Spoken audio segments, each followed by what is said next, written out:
स्वागत है आपका एचएजे एजुकेशन हिंदी में। इस वीडियो में हम लोग टैलेंट मैनेजमेंट के बारे में पढ़ेंगे।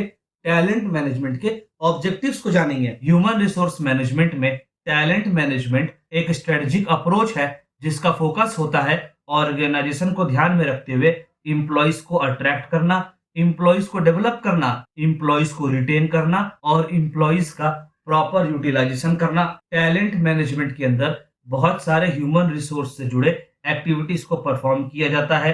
ह्यूमन रिसोर्स से जुड़े प्रैक्टिसेस को फॉलो किया जाता है, प्रोसेसेस को फॉलो किया जाता है ताकि वर्कफोर्स के परफॉर्मेंस और पोटेंशियल को ऑप्टिमाइज किया जा सके।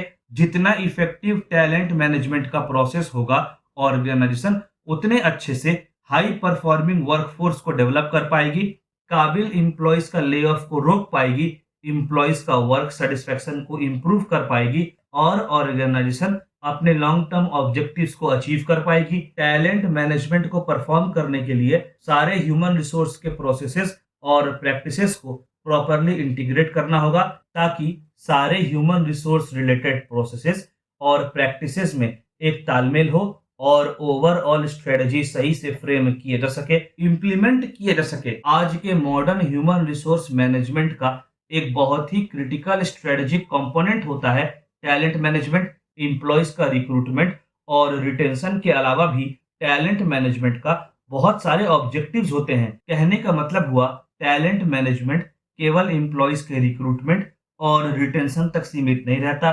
टैलेंट मैनेजमेंट की सहायता से ह्यूमन कैपिटल को इस तरह से यूटिलाइज किया जा सकता है ताकि ऑर्गेनाइजेशन अपने गोल्स को, अपने ऑब्जेक्टिव्स को अचीव कर सके। चलिए आगे बढ़ते हैं और टैलेंट मैनेजमेंट के ऑब्जेक्टिव्स को पढ़ते हैं। पहला ऑब्जेक्टिव है अट्रैक्टिंग टैलेंट। टैलेंट मैनेजमेंट का one of the foremost objective होता है हाई क्वालिटी टैलेंट को अट्रैक्ट करना।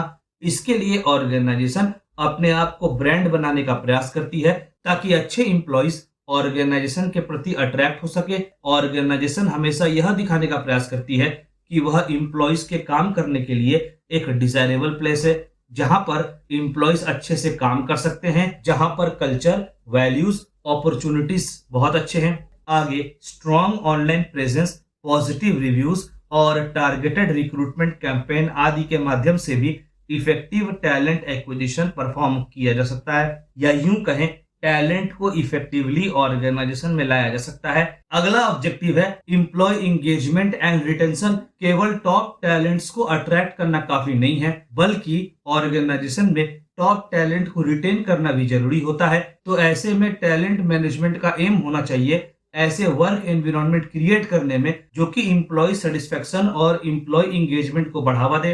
एम्प्लॉय इंगेजमेंट जितना बढ़िया होगा उतना ही एम्प्लॉयज का वर्क रिलेटेड प्रोडक्टिविटी बढ़ेगा, इनोवेशन बढ़ेगा और कमिटमेंट लेवल भी इंक्रीज होगा। इफेक्टिव कम्युनिकेशन, इंक्लूसिव पॉलिसीज और सपोर्टिव लीडरशिप स्टाइल आदि टैलेंट मैनेजमेंट के लिए काफी हेल्पफुल साबित होता है। अगला ऑब्जेक्टिव है स्किल एंड कॉम्पिटेंस। कंपटीशन में बने रहने के लिए और अपडेटेड रहने के लिए कंटिन्यूअस लर्निंग और डेवलपमेंट काफी जरूरी होता है। टैलेंट मैनेजमेंट का ऑब्जेक्टिव होता है यह इंश्योर करना कि सारे इंप्लॉय स्किलफुल और कॉम्पिटेंट हो ताकि वे ऑर्गेनाइजेशन के प्रेजेंट और फ्यूचर नीड्स को मीट कर सके। इस चीज को पाने के लिए इंप्लॉइज को सेल्फ लर्निंग के लिए एनकरेज किया जाता है और इसके लिए जरूरी ट्रेनिंग और करियर एडवांसमेंट की अपॉर्चुनिटीज भी अवेलेबल कराई जाती है। अगला ऑब्जेक्टिव है परफॉर्मेंस मैनेजमेंट। टैलेंट मैनेजमेंट का one of the core objectives होता है परफॉर्मेंस मैनेजमेंट।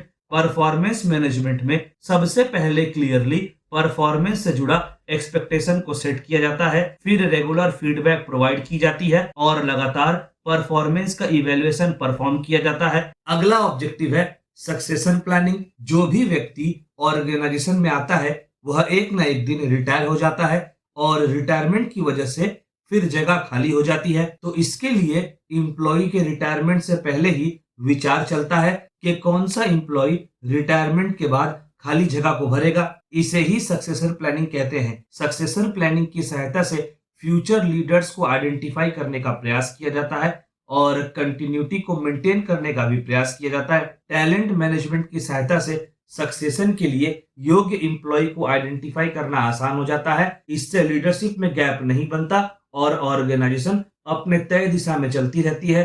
अगला ऑब्जेक्टिव है ऑर्गेनाइजेशनल एजिलिटी। आज के इस डायनेमिक दुनिया में सही से काम करने के लिए सिचुएशन के हिसाब से बदलाव जरूरी होता है।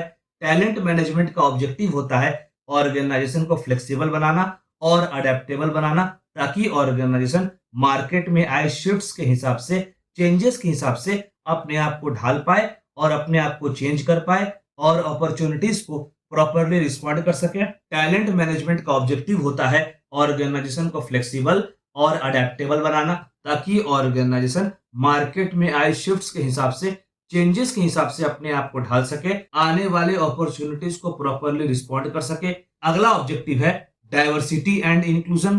टैलेंट मैनेजमेंट का वन ऑफ द ऑब्जेक्टिव होता है diversity and inclusion. Talent management की सहायता से यह प्रयास किया जाता है कि सोसाइटी के अलग अलग कॉर्नर से टैलेंटेड और योग्य एम्प्लॉइज को ऑर्गेनाइजेशन में लाया जाए, ताकि ऑर्गेनाइजेशन में डाइवर्सिटी और इंक्लूजन को बढ़ावा मिल सके। अगला ऑब्जेक्टिव है टर्नओवर कॉस्ट। बार बार योग्य टैलेंटेड एम्प्लॉइज ऑर्गेनाइजेशन को छोड़कर जाएंगे तो फिर नए एम्प्लॉइज को लाने में काफी खर्च होगा और इसका इम्पैक्ट ऑर्गेनाइजेशन की ओवरऑल प्रोडक्टिविटी में भी देखने को मिलेगा। अगर बार बार योग्य टैलेंटेड एम्प्लॉइज ऑर्गेनाइजेशन को छोड़कर जाएंगे तो फिर नए एम्प्लॉइज को लाने में काफी खर्च होगा और इसका इम्पैक्ट ऑर्गेनाइजेशन के ओवरऑल प्रोडक्टिविटी में भी देखने को मिलेगा।